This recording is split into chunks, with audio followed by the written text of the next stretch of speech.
In a devastating incident, a massive fire erupted at Visakhapatnam fishing harbour in Andhra Pradesh on Sunday night, resulting in the destruction of over 30 fishing boats.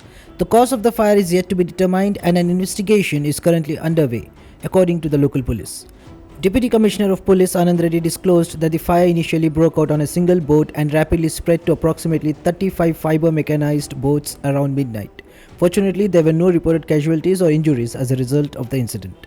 Online visuals depicted a scene of firefighters battling the fierce blaze while distressed fishermen observed the destruction of their boats at the harbour.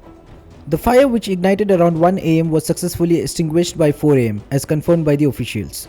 The incident occurred in the town jetty area where the fishing boats were anchored. Upon receiving the alert, firefighters swiftly responded to the scene, and Visakhapatnam District Officer S. Renukaya along with the team pressed 12 fire tenders into the service and took help from the National Disaster Response Force and the Visakhapatnam Port Trust.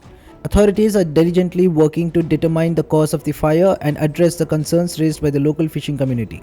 Amidst the aftermath of the devastating fire at Visakhapatnam Fishing Harbour, fishermen and boat owners have taken to the streets in the protest.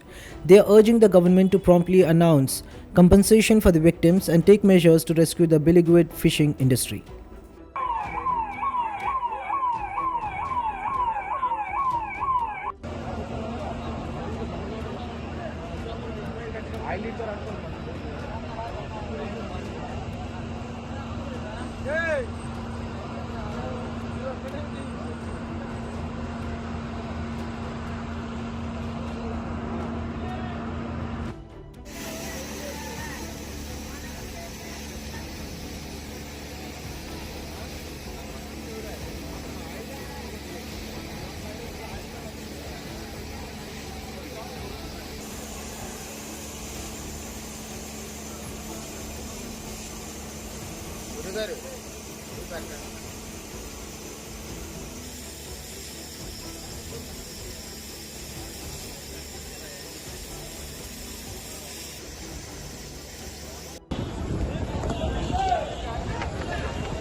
Pak Anand mau kayak gue ya pun kan